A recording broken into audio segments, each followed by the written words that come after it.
Everyone, welcome to my new mini blog. কেমন আছো তোমরা সবাই? আশা করি সবাই ভীষণ ভালো আছো। তো একটা ছুটির দিনেরই সকাল থেকে সন্ধে রাত আমি কি করলাম সেটাই তোমাদের সাথে শেয়ার করব। তো সকাল সকাল দেখছো আকাশটা কত সুন্দর লাগছে, তো আমি ক্যাপচার না করে আর পারলাম না, এত সুন্দর লাগছিল। তারপর চলে এসেছিলাম একটুখানি ব্রেকফাস্ট করতে। ব্রেড অমলেট খেয়েছিলাম একটু মেয়োনিজ দিয়ে, আমার তো ভীষণ ভালো লাগে। তারপরে চলে গেছিলাম রান্না করতে। তো ছুটির দিন থাকলে আমি একটুখানি রান্নাবান্না করি। মাটন করছিলাম, একদম লাল লাল কষা কষা মাটন। দেন দুপুরের লাঞ্চে শুধু ভাত আর মাটনটাই খেয়েছিলাম। আর তারপরে চলে এসেছিল নাইকার একটা পার্সেল, ওই হট পিঙ্ক সেল চলছে না, ওইটারই একটা। তো আমি নিয়েছিলাম কাজল আর সেটাফিল। আমি তো মানে অবসেসড একদম এই কাজলের প্রতি। তো এটা হচ্ছে একটা ফেসেস কানাডার কাজল, এত ভালো। আমি এটা দিদির বাড়িতে মেখেছিলাম যখন মানে পরেছিলাম, এটা এত ভালো কাজলটা। তো এখন যেহেতু অফার চলছে তো আমি দেখলাম একটা নিয়ে দেখি কেমন লাগছে। তো এত সুন্দর, মানে কি বলবো, আমি তো ওখানে ইউজ করেছি তখন, তো দেখে ভালো লেগেছিল বলে কিনেছি। আমি পুরো একদম এটার প্রতি একদম আমার কি বলবো একদম ভালোবেসে ফেলেছি এটাকে, এত সুন্দর লাগছিল।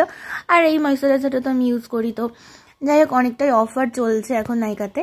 তারপর সন্ধ্যাবেলায় আর কি একটুখানি ঘুরতে ইচ্ছা করছিল, তো ঘুরতে চলে গেছিলাম একটুখানি রেডি ফেডি হয়ে। একটা গেট রেডি উইথ মি আসছে, তো নেক্সট ভিডিও আমি সেটাই দেবো। তারপর চলে গেছি আমি চায়ের দোকানটায়।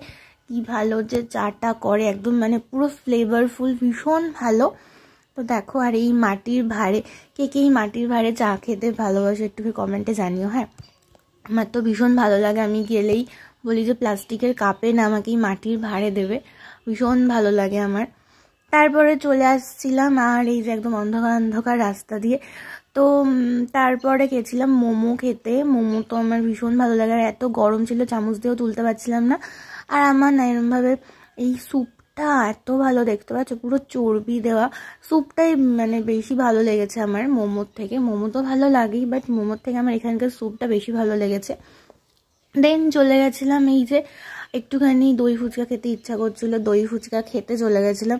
কি ভালো যে কাকু বানায়, কি বলবো। আমি এখান থেকেই ফুচকাটা খাই।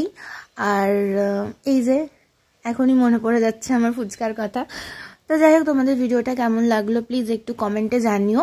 আর যদি ভালো লেগে থাকে তাহলে প্লিজ একটু লাইক কমেন্ট করে দিও। আর দেখা হচ্ছে নেক্সট ভিডিওতে, ফলো করে দিও। বাই।